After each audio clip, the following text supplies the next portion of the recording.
Hola, ¿cómo están? Hoy vamos a estudiar la unidad 5 de nuestro programa, especialmente el punto 5.3.2 que hace referencia a las funciones monetarias de los bancos. Esto lo vamos a estudiar basado en el capítulo 16 del libro de Krugman, por lo cual es muy importante que lo tengan leído al momento de estudiar esta unidad. En primer lugar, lo que buscamos responder con este tema es justamente para qué existen los bancos dentro de una economía, o dicho de otra manera, cuál es el rol que cumplen los bancos dentro de todo el sistema. Entonces, para responder a esta pregunta, lo que tenemos que tener en cuenta es que siempre van a existir en la economía agentes económicos, ya sean personas físicas o personas jurídicas, esto es, personas o empresas o cualquier otro tipo de instituciones que tienen algún tipo de necesidad financiera, ¿sí? Esto es, que necesitan dinero para poder realizar algún tipo de inversión, ¿sí? Esa inversión puede ser cualquiera. Puede ser una familia para construir una vivienda, puede ser una empresa para comprar maquinaria, puede ser el Estado para llevar adelante diferentes programas, puede ser una cooperativa, una escuela, o sea, cualquier agente económico siempre va a tener algún tipo de necesidad financiera. Por el otro lado, van a existir personas o agentes económicos que dispongan de más fondos o de más recursos o de más activos líquidos que aquellos que están dispuestos a usar, ¿sí? Entonces ahí es como que tenemos por un lado la demanda de fondos y por el otro lado la oferta de fondos. ¿Cómo hacemos para que esos demandantes y oferentes de recursos monetarios, en este caso, se pongan en contacto? Pues bien, para eso es que existen los bancos. Los bancos cumplen la función de entrelazar, de canalizar, de proveer los excedentes que generan los oferentes hacia las necesidades de los demandantes, ¿sí? O sea, los bancos cumplen la importantísima función de contactar, de conectar los ahorros de unos con las necesidades financieras de otros, ¿sí? Por eso planteamos que el sistema financiero en general canaliza el excedente que generan los ahorristas hacia las demandas de los prestatarios o inversores que pueden ser públicos o privados. Dicho de otra manera, podemos decir que los bancos trasladan los superávit de dinero para cubrir déficit de dinero, ¿sí? O dicho de otra manera, tratan de conectar la oferta con la demanda de fondos monetarios, ¿sí? Un punto importante de aclarar cuando hablamos de la función de los bancos y en función de lo que nos plantea este autor Krugman es el concepto de liquidez, ¿sí? Cuando hablamos de activos líquidos, son aquellos activos que fácilmente, muy fácilmente, pueden convertirse en dinero en efectivo, ¿sí? Entonces, en términos económicos, cuando hablamos de liquidez, hablamos en este sentido, ¿sí? No tiene nada que ver con el agua, ¿sí? Ni con nada parecido, sino que hacemos referencia a la capacidad que tienen los activos de convertirse en dinero, ¿sí? De manera muy rápida, casi instantánea. En este caso, un ejemplo concreto es los depósitos bancarios, ¿sí? No es lo mismo tener una vivienda, por ejemplo, que es un activo, pero una vivienda no es tan fácil de convertir en dinero. ¿Por qué? Porque la venta de la vivienda implica un periodo de tiempo a través del cual primero se hace la oferta de la vivienda, luego pueden pasar varios compradores hasta que esa operación efectivamente se realice. En cambio, si yo tengo un depósito, automáticamente cuando vence el plazo lo cobro y ya es dinero en efectivo, ¿sí? Esta característica de los bancos va a aparecer en el balance, ¿sí? Los bancos, así como las empresas, tienen su propio balance. Pero ojo, porque acá, para los que ya estudiaron contabilidad, hay una gran diferencia con respecto a cómo se plantean en el balance de los bancos o de las instituciones financieras los créditos y los débitos, ¿sí? Cuando hablamos de un balance bancario, los créditos que son otorgados por el banco, o sea, si yo me voy al banco y pido un préstamo, el banco me da dinero a mí.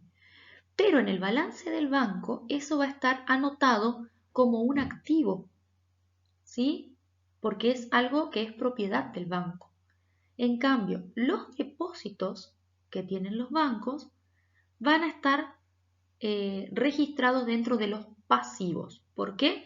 Porque si yo fui y deposité mi dinero en el banco, se supone que puedo ir y cobrar ese dinero, entonces el banco me lo tiene que pagar. Por eso hablamos que en el balance contable, ¿no? Los créditos son activos y los depósitos son pasivos.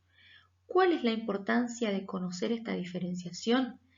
Es que por reglamentación de las autoridades monetarias, que en nuestro caso es el Banco Central de la República Argentina, los activos siempre deben ser mayores a los pasivos.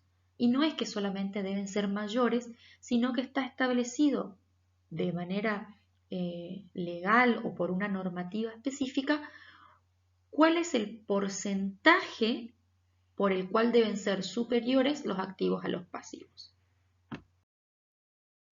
Esto especialmente se estableció para evitar lo que se conoce como pánicos bancarios, ¿sí? Imagínense ustedes que el banco toma depósitos de las personas y con esos depósitos se encarga de generar créditos para otras personas. Lo que hablábamos hoy, demandantes y oferentes de dinero. Imagínense ustedes qué pasaría si todos los depositantes de un determinado banco quisieran retirar al mismo tiempo esos ahorros del banco. El banco no los tendría disponibles. ¿Por qué? Porque lo que yo deposito en el banco se lo presta a una empresa que necesitaba comprar maquinarias, ¿sí? Lo que otra persona deposita en el banco se lo presta a una persona que estaba haciendo su vivienda. Y así distintos ejemplos podríamos dar. La cuestión es que si el banco quisiera prestar todo el dinero que tiene y todos los depositantes fueran a retirar al mismo tiempo sus ahorros, entraríamos en pánico. ¿Por qué? Porque obviamente el banco no lo podría devolver. Un caso así se presentó en nuestro país alrededor de la crisis del 2001, ¿sí? Porque en Argentina, estaría bueno que por ahí si pueden entrar a leer un poquito las noticias de esa época o algún familiar les puede contar, ¿sí? Porque realmente fue una situación muy extrema en nuestro país. En Argentina en ese momento se estableció lo que se llamó el corralito, ¿sí? El corralito establecía que no se podían retirar los dineros que estaban depositados en los bancos convertidos a dólares. Entonces se generó justamente una situación de pánico que fue muy complicada y que terminó en una crisis muy rotunda, incluso que al fin y al cabo el presidente tuvo que dejar su mandato, ¿sí? Entonces, para que esto no pase, para que no haya pánico bancario, y luego de muchas situaciones que se dieron en diferentes países, particularmente en el nuestro, se hicieron muchos cambios en la reglamentación del manejo de los bancos en cuanto a los depósitos y a las posibilidades de prestar dinero. Hay 4 regulaciones principales que nos nombra el autor y que son las más importantes en general, y si bien cada país tiene su normativa específica, son como regulaciones que están establecidas de manera estandarizada a nivel mundial. En primer lugar, existe lo que se llama garantía de depósitos.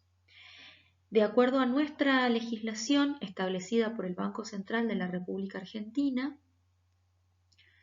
en la aplicación del sistema de seguro de garantías de los depósitos, actualizado el 20 de abril de este año, los depósitos en pesos y en moneda extranjera cuentan con la garantía de hasta 1,5 millones de pesos. Esto quiere decir que los depósitos que se hagan en el banco se responsabiliza de devolver hasta 1.500.000, ¿sí? O sea, si yo deposité 100.000 pesos, me deberían devolver 100.000 pesos. Si yo deposité 1.500.000, me deberían devolver 1.500.000. Y si deposité 2 millones, me deberían devolver 1.500.000, ¿sí? Entonces es como un tope máximo de devolución, pero que está explícito. Entonces los depositantes, al momento de ir a hacer los depósitos, saben bajo qué reglamentación están haciendo esa transacción. Otra de las regulaciones es el capital reglamentario, ¿sí? O en nuestro país lo llamamos capitales mínimos, y eso también está establecido en el texto ordenado del Banco Central de la República Argentina, actualizado el 19 de marzo del 2020. Y en este caso del capital reglamentario, los montos se calculan en función de determinadas características que tienen que tener las entidades financieras a través de un cálculo específico que se hace y que incluye, por ejemplo, el lugar de ubicación de esas entidades financieras, ¿sí? Otras de las regulaciones establecidas para evitar este tema de los pánicos bancarios o de cualquier otra irregularidad en el funcionamiento del sistema es el de las reservas reglamentarias. En nuestro país esto está establecido en la normativa del Banco Central de la República Argentina, que establece el efectivo mínimo bancario, y la última actualización es del 24 de abril del 2020. Esto nuevamente va a depender en monto de las características que tengan esas entidades bancarias. Y por último tenemos lo que nuestro autor Krugman llama ventanilla de descuentos, que en realidad en la Argentina se conoce como redescuentos bancarios, y que está establecido en la normativa del Banco Central de la República Argentina, con actualización al 28 de noviembre del 2018, que se llama asistencia financiera por iliquidez transitoria. En este caso, de lo que se trata es, en aquellos casos en que los bancos tengan problemas de liquidez y que no puedan responder por sí mismos a sus obligaciones, lo que hacen es pedirle prestado al Banco Central de la República Argentina para no entrar en quiebra, ¿sí? Entonces, obviamente que el Banco Central plantea varios requisitos y en función de esos requisitos va a ser la posibilidad o no de un banco a acceder a estos redescuentos bancarios. Precisamente esta comunicación dice: los adelantos en cuenta y los redescuentos en pesos serán destinados a entidades financieras para la atención de necesidades emergentes de situaciones de iliquidez transitoria. Entonces, es importante considerar que no es que cualquier banco va y pide un préstamo al Banco Central y se lo otorgan, sino que deben cumplir determinados requisitos, ¿sí? Bueno, estas son más o menos las regulaciones principales. Ustedes pueden buscar en internet estas normativas que están escritas acá, son todas del Banco Central de la República Argentina. En realidad en nuestra materia no es la idea profundizar en estos temas, sino solamente tener una idea de cómo funciona nuestro sistema financiero. Por último, los quiero invitar a ver este video que se llama El dinero, que está disponible en nuestro aula virtual y que plantea un poco todos los temas que estamos desarrollando en esta unidad. Es muy interesante, es muy didáctico y bueno, creemos con los profes que les pueden ayudar a ustedes a entender un poquito mejor lo que plantea la unidad 5. Espero que les haya servido la explicación y esperamos las consultas a través del aula virtual. Hasta luego.